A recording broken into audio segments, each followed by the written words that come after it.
বাংলাদেশের সর্বশেষ গুরুত্বপূর্ণ আপডেট সংবাদে আপনাকে স্বাগত। শুরুতেই সংবাদ শিরোনাম, পরে বিস্তারিত। শুরুতেই জানিয়ে দিব, বরিশালে আওয়ামী লীগ নেতা সহ 2 জনকে কুপিয়ে হত্যা। বরিশাল জেলার উজিরপুর উপজেলার সাতলাবাজারে ব্যবসায়ী এবং স্থানীয় আওয়ামী লীগ নেতা মোহাম্মদ ইদ্রিস হাওলাদার এবং তার চাচাতো ভাই সাগর হাওলাদারকে কুপিয়ে হত্যা করেছে দুর্বৃত্তরা। এলাকার আধিপত্য এবং পূর্ববিরোধের জের ধরে এই হত্যাকাণ্ডের ঘটনা ঘটেছে বলে দাবি করছে তার স্বজনেরা।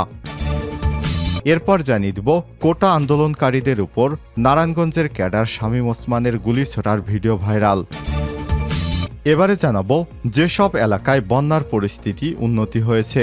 বিভিন্ন এলাকা থেকে নামছে বানের পানি, এতে কিছুটা উন্নতি হয়েছে ফেনীর বন্যা পরিস্থিতি। তবে ফেনীর সদর ছাড়া বাকি উপজেলাগুলো এখনও পানির তলে। এসব এলাকা এখনও বিদ্যুৎ এবং মোবাইল নেটওয়ার্ক বিচ্ছিন্ন। পানি নামতে শুরু করায় নৌকা ভাড়া করে স্বজনদের খুঁজতে বেরিয়েছে অনেকেই। জানিয়ে দিব, বন্যা উপস্থিতি নিয়ে সতর্কীকরণ কেন্দ্রের নতুন বার্তা। দেশের বন্যা পরিস্থিতি নিয়ে নতুন বার্তা দিয়েছে বন্যা পূর্বাভাস এবং সতর্কীকরণ কেন্দ্র। বলা হয়েছে, ফেনী, কুমিল্লা সহ কয়েকটি জেলায় বন্যা পরিস্থিতি উন্নতির দিকে যাচ্ছে। তবে বান্দরবন, খাগড়াছড়ি এবং কক্সবাজার জেলা পরিস্থিতি আরও অবনতি হতে পারে। এবারে জানাবো, গণত্রাণ এক করেছে সবাইকে, অভূতপূর্ব সারা। দুর্গম গিরিকান্তার মরু দুস্তার পারাবার হে, লঙ্কিত হবে রাত্রি, নিশীতে যাত্রীরা হুঁশিয়ার।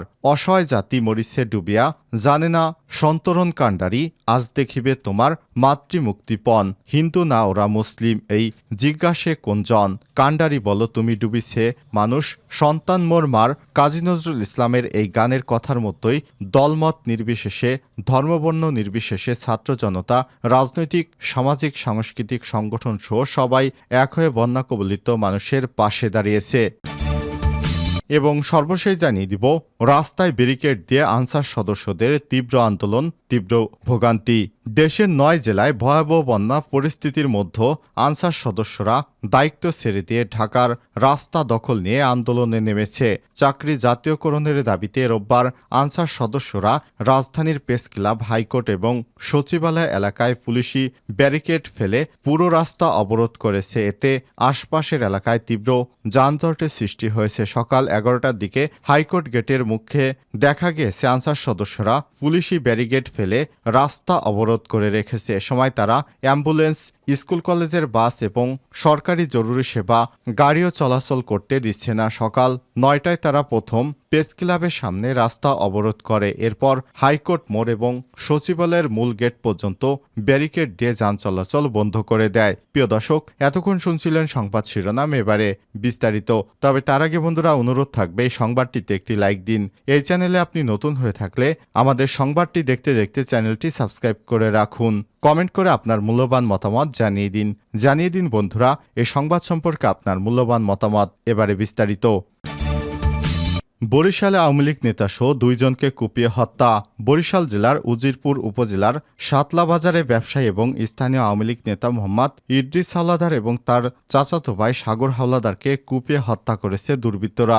আধিপত্য এবং পূর্বশত্রুতার জের ধরে এই হত্যাকাণ্ডের ঘটনা ঘটেছে বলে জানা গেছে। পুলিশ এবং তার স্বজনেরা জানায়, গতরাত 10টার দিকে আওয়ামী লীগ নেতা ইদ্রিস হাওলাদার এবং তার চাচাতো ভাই সাগর হাওলাদার 22কে মোটরসাইকেল যোগে বাড়ি যাওয়ার পথে সাতলা ব্রিজের পশ্চিম পাড় এলাকায় এলে সন্ত্রাসীরা মোটরসাইকেল গতিরোধ করে এলোপাতাড়ি কুপিয়ে জখম করে।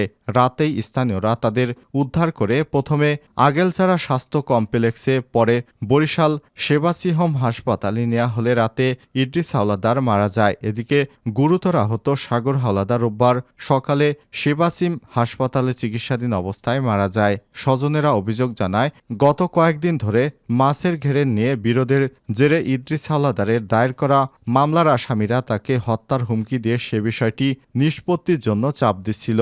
পরে মামলাটি না তোলার কারণে তাকে কুপিয়ে হত্যা করেছে বলে জানা গেছে। এই ব্যাপারে উজিরপুর মডেল থানার ওসি মোহাম্মদ জাফর আহমেদ জানিয়েছেন, ঘটনার পরপরই ঘটনাস্থলে পুলিশ পরিদর্শন করেছে। দোষীদের শাস্তির আওতায় আনা হবে। কোটা আন্দোলনকারীদের উপর শামীম ওসমানের গুলিছোড়ার ভিডিও ভাইরাল। কোটা সংস্কার আন্দোলনকারীদের উপর সাবেক সংসদ সদস্য শামীম ওসমানের গুলিছোড়ার একটি ভিডিও ভাইরাল হয়েছে। আজ ফেসবুকে 29 সেকেন্ডের ওই ভিডিও ছড়িয়ে পড়ার পর এ নিয়ে চলছে আলোচনা সমালোচনা। ফেসবুকে ভাইরাল হওয়া ভিডিওতে দেখা গিয়েছে আন্দোলনকারীদের উপর শামীম ওসমান এবং তার সহযোগীরা গুলি ছুড়ছেন। এ সময় শতাধিক অনুসারী আগ্নেয়াস্ত্র এবং ধারালো অস্ত্র নিয়ে শহরের চাষারা এলাকা থেকে বঙ্গবন্ধু সড়কে শহরের 2 নম্বর রেলগেট এলাকার দিকে যেতে দেখা যায়। প্রসঙ্গত বৈষম্যবিরোধী ছাত্র আন্দোলনের এক দফা দাবির মুখে পতন হয় শেখ হাসিনার। পদত্যাগ করে দেশ ছেড়ে পালিয়ে যায় হাসিনা। এরপর দলটির কেন্দ্র থেকে শুরু করে তৃণমূল পর্যায়ের অনেক নেতাকর্মী চলে যায় আত্মগোপনে। এই আন্দোলনে নিহতর ঘটনায় বেশ কয়েকটি মামলা দায়ের করা হয়েছে। এর মধ্যে শেখ হাসিনা, স্থানীয় সংসদ সদস্য শামীম ওসমান সহ বেশ কয়েকজন নেতার নামে এ পর্যন্ত অনেকগুলি মামলা হয়েছে। যেসব জেলায় বন্যা পরিস্থিতির উন্নতি। বিভিন্ন এলাকা থেকে নামছে বানের পানি, এতে কিছুটা উন্নতি হয়েছে ফেনীর বন্যা পরিস্থিতি। তবে ফেনী সদর ছাড়া বাকি উপজেলাগুলোতে এখনও পানি নিচে তলিয়ে রয়েছে। সব এলাকা এখনও বিদ্যুৎ, মোবাইল এবং নেটওয়ার্ক বিচ্ছিন্ন। পানি নামতে শুরু করায় নৌকা ভাড়া করে স্বজনদের খুঁজতে বেরিয়েছে অনেকেই। কুমিল্লাতেও কিছুটা উন্নতি হয়েছে বন্যার পরিস্থিতির। আর আশ্রয়কেন্দ্র থেকে বাড়ি ফিরেছে মৌলভীবাজার এবং হবিগঞ্জের বেশিরভাগ মানুষ। এদিকে গতকাল শনিবার রাত 10টা থেকে থেমে থেমে বৃষ্টির কারণে নোয়াখালীতে আবারও বাড়ছে পানি। এছাড়াও ফেনীর বন্যা আরও চাপ দিয়েছে জেলায়। সরকারি হিসেবে জেলার প্রায় 20 লাখ মানুষ এখনও পানিবন্দী। এদিকে শুক্রবার থেকে নোয়াখালীর বন্যার পানি রহমতখালী সহ বিভিন্নভাবে ঢুকছে লক্ষ্মীপুরে। এতে লক্ষ্মীপুর পৌরসভার কয়েকটি ওয়ার্ড এবং পূর্বাঞ্চলের ইউনিয়নের অধিকাংশ এলাকার মানুষ পানিবন্দী হয়ে পড়েছে। বন্যার পূর্বাভাস এবং কেন্দ্রীয় উপ বিভাগীয় প্রকৌশলী মেহেদী হাসান জানিয়েছে, ফেনী, কুমিল্লা সহ বিভিন্ন এলাকার নদ নদীর পানি কমছে। মাঝারি ধরনের বৃষ্টি হলেও তেমন পানি বাড়ার সম্ভাবনা নেই। এ সময় তিনি আরও জানান, সিলেট এবং মৌলভীবাজারের দিকেও নদ নদীর পানি কমতে শুরু করেছে। এতে বন্যা পরিস্থিতির উন্নতি হচ্ছে। আবহাওয়াবিদ বজলুর রশিদ জানিয়েছেন, খুলনা, বরিশাল, চট্টগ্রামে ভারী বর্ষণের সম্ভাবনা আছে। এছাড়াও দেশের অন্যান্য স্থানে হালকা থেকে মাঝারি বর্ষণ হতে পারে। দেশে 9 জেলায় ভয়াবহ বন্যা পরিস্থিতির মধ্যে আনসার সদস্যরা দায়িত্বজ্ঞানহীনভাবে দায়িত্ব ছেড়ে দিয়ে ঢাকার রাস্তা দখলে নিয়ে আন্দোলনে নেমেছে। তাদের চাকরি জাতীয়করণের দাবিতে রোববার আনসার সদস্যরা রাজধানীর প্রেস ক্লাব এবং হাইকোর্ট সচিবালয় এলাকায় পুলিশি ব্যারিকেড ফেলে পুরো রাস্তা অবরোধ করেছে। এতে আশপাশের এলাকায় তীব্র যানজটের সৃষ্টি হয়েছে। সকাল 11টার দিকে হাইকোর্ট গেটের মুখে গিয়ে দেখা যায় আনসার সদস্যরা পুলিশের ব্যারিকেড ফেলে রাস্তা অবরোধ করে রেখেছে। এ সময় তারা অ্যাম্বুলেন্স, স্কুল, কলেজের বাস এবং সরকারি জরুরি সেবার গাড়িও চলাচল করতে দিচ্ছে না। সকাল 9টায় তারা প্রথমে প্রেস ক্লাবের সামনে রাস্তা অবরোধ করে। এরপর হাইকোর্ট মোড় এবং সচিবালয়ের মূল গেট পর্যন্ত ব্যারিকেড দিয়ে যান চলাচল বন্ধ করে দেয়। হাইকোর্ট মোড়ে রিকশা চালক এবং সাধারণ পথচারীদের সঙ্গে বাক বিতণ্ডায় জড়াতে দেখা গিয়েছে আনসার সদস্যদের। এ সময় ভোগান্তির শিকার পথচারীরা কথা বললেই আনসার সদস্যরা বৈষম্যবিরোধী ছাত্র আন্দোলনের উদাহরণ টানছেন। সকাল 10টা থেকে গুলিস্তান শিশু পার্ক, মতিঝিল, শাপলা চত্বর, কাকটাইল, মালিবাগ, মৎস্য ভবন এবং শাবাক মোড় পর্যন্ত তীব্র যানজট দেখা গিয়েছে। রোববার সপ্তাহের প্রথম অফিস ডে হয় রাস্তায় গাড়ির চাপ বেশি। এতে ট্রাফিক ব্যবস্থাপনা সামলাতে হিমশিম খাচ্ছে পুলিশ। এছাড়াও চরম ভোগান্তির মধ্যে পড়েছেন পথচারীরা। নারায়ণগঞ্জ থেকে আগারগাঁও পাসপোর্ট নিতে যাচ্ছেন শায়লা প্রধান।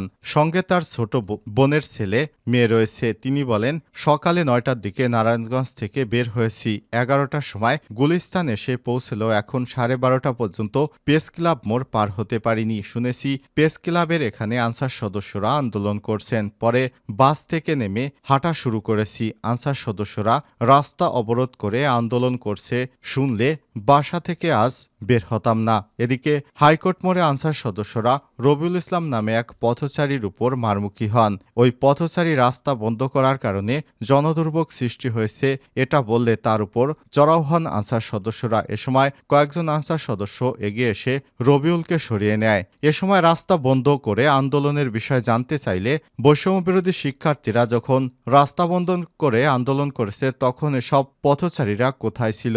এ সময় তো তাদের সমস্যা হয়নি, নিয়ে আজকে আনসার সদস্যরা রাস্তায় নামলেই মানুষের এত সমস্যা হয় কিসের? প্রেস ক্লাব এবং কদমফোয়ারা এলাকায় দায়িত্বরত ট্রাফিক পুলিশের সার্জেন্ট সালেক সমকালকে বলেছেন, সকাল 8:30 থেকে দুপুর 1টা পর্যন্ত এই এলাকা ব্যারিকেড দিয়ে আন্দোলন শুরু করে আনসার সদস্যরা। এতে আশপাশের এলাকায় তীব্র যানজটের সৃষ্টি হয়েছে। বর্তমানে রাস্তায় যানজটও মানুষ সামাল দিতে হিমশিম খেতে হচ্ছে আমাদের।